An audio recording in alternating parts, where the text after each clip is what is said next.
Hi guys! Welcome back sa ating YouTube channel. My name is Adelina.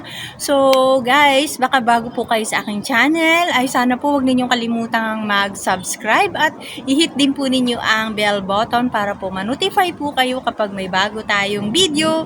At samahan po ninyo ako guys sa ating isi-share sa araw na ito at sana po ay magustuhan ninyo at mag-enjoy kayo. So ito naman ngayon po ang aking isi-share sa inyo. So, isa rin po ito o itong mga ito ay dating nakatanim dito sa ating mga pots sa ibaba. So, ito po yung isang nakahanging natin o hanging pots din po ito. So, pinaghiwa-hiwalay ko po yung mga nakatanim dito sa ating pots sa ibaba dahil nag-repotting tayo, binunot natin at itinanim natin uli. So, dalawa na lang po yung natitira na hindi ko po nabubunot. Yan, katulad niyan dalawang yan, hindi ko pa po sila nabubunot kaya nasa ibabaw pa yung kanilang mga puno. Ayan o, kasi nabubunot po sila guys dahil sa mababaw lang yung pagkatanim ko sa kanila. Kaya babawasan ko sila ng lupa para ilubog sila. Katulad ng mga nandun sa itaas, kaya pumangit na po yung mga yan dahil nag-a-adjust pa po sila. So ito, isa rin nga po, gaya na nabanggit ko, isa rin po ito sa mga nakatanim dito sa ating mga pots na iniakyat ko o inihang ko. Mas nagustuhan po ng ating mga sakis dito sa itaas guys. Lalaksan ko na lang yung boses ko dahil may airplane po doon sa itaas. Tapat na tapat po sa ating garden. Ayan. So hindi ko ma-post yung ating video. Ayan. Ang iba nitong nakatanim dito ay galing doon sa ating crate. Ayan, katulad ni raindrops. Yan, doon siya galing sa ating crate dahil may mga raindrops tayo doon. So lahat po ng mga nakatanim, naglilipat ko po sila. Nagkahiwa-hiwalay na po yung ating mga sakis. Pero nandito pa rin naman po sila dahil madami po tayong mga nakatanim dyan sa taas.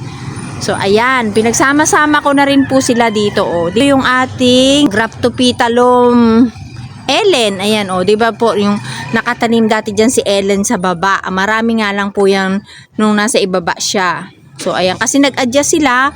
Medyo nakalbo. Ayan, o. At saka, pinagpuputol na natin yung mga ibang sanga para makapag-pro pa tayo. Ito rin po, ang pagdidilig ko rin po nito, hindi pare-parehas yung mga nakasabit, guys. So, yung nakaraan nating video, pinsan ko lang yung diligan. So, i-check ko lang naman po yung kanilang mga lupa. Kung yan po ay dry na.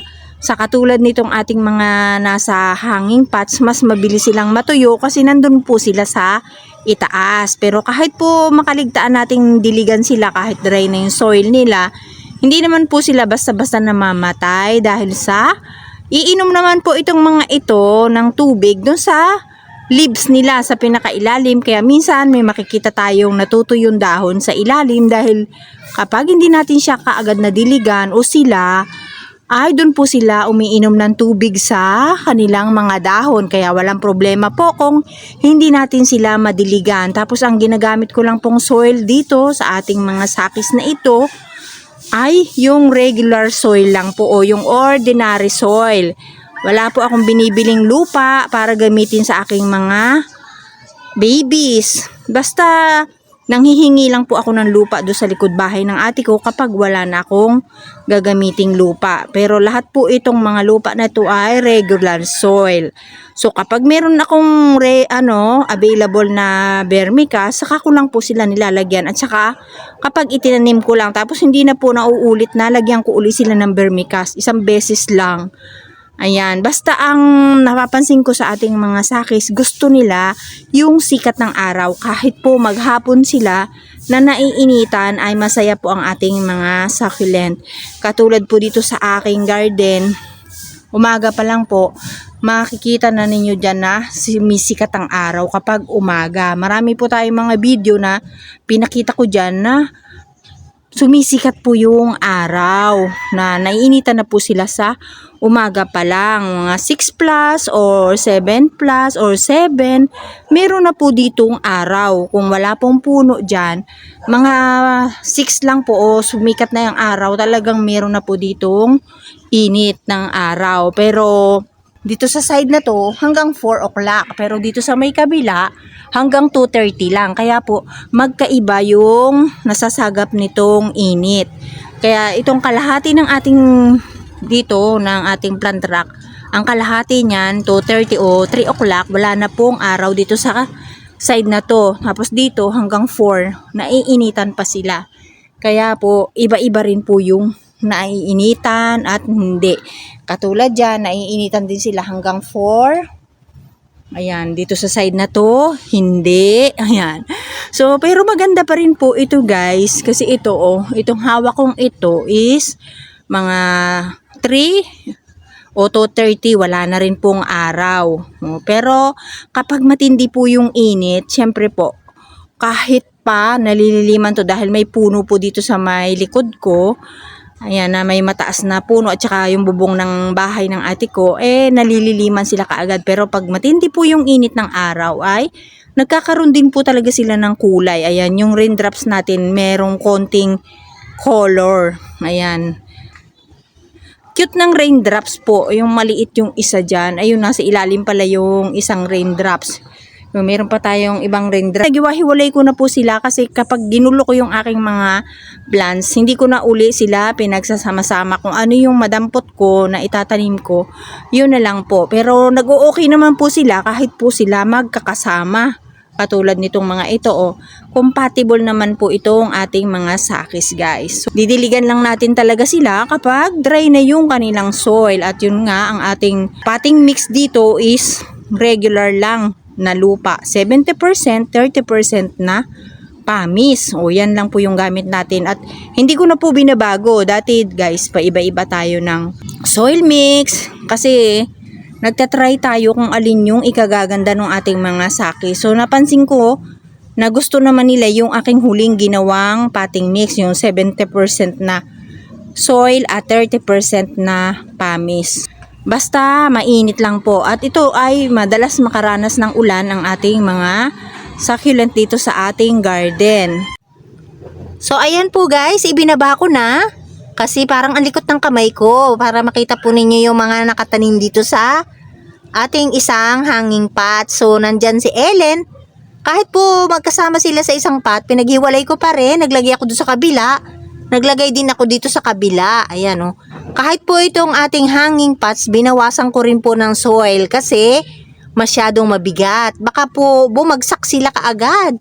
Kasi pag lumaki po itong ating mga sakis dito, bibigat. Katulad po nung ating Purple Delight, ang bigat na po niya talaga. Kakaiba, nung hinawakan ko siya, nung itinanim ko yon, hindi po siya ganun kabigat. Kumapal na ito uli kasi nakalbo siya.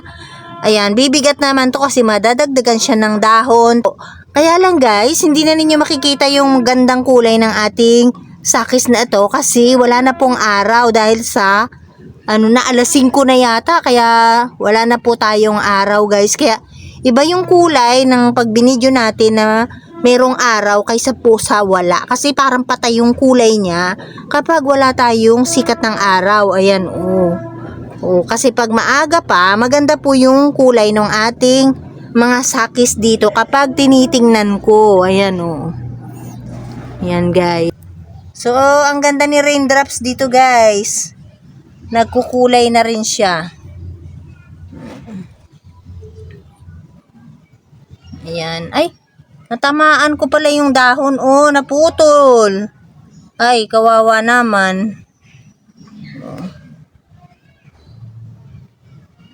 Ayan. Diba? Ang ganda nila. So, ayan po guys ang aking share at nang makita ninyo yung ating mga ibang halaman na pinagtatanggal natin doon sa dati nating mga nakaumbok na mga paso. O yun, mga nakaumbok dati yung mga paso natin punong-puno ng halaman o ng mga succulent. Kaya binawasan natin, doon sa hindi pa po alam, binawasan natin yung mga lupa nila, inilubog ko, hinati ko lang yung lupa dahil isa po yun na dahilan para mabuhat ko sila dahil po nahihirapan ako maghanap ng tao na magbubuhat sa tuwing magbubuhat ako at hindi ko rin po maiiwasan guys na magbuhat talaga ako ng aking mga plants kapag nag-aayos ako dito. Kaya yun po, kayang-kaya ko na po silang buhati ng 2 kamay. Hindi pa rin po pala kaya ng 1 kamay na buhatin ko ang aking mga sakis. So, dalawang kamay pa rin po ang kailangan kong gamitin. So, ayan po. At saka, ano naman po, kahit naman po naghiwa-hiwalay sila, nandyan pa rin naman po yung ating mga sakis. Hindi na nga lang po magandang tingnan, katulad po ng dati na talagang nakalutang sila. Pero okay lang po yun. Kaysa naman po masakit ang likod ko, hindi na ako makakagawa dito kapag sumakit na yung aking likod. Ayan. So, yan po ang aking share guys. At maraming po salamat sa inyong panonood. Thank you for watching. At mag-ingat po kayong lahat guys. At sana po wag ninyong kalimutang i-follow ang aking mga social media. Sana po guys, nagustuhan niyo po ang aking share ngayong araw na ito. Maraming pong salamat.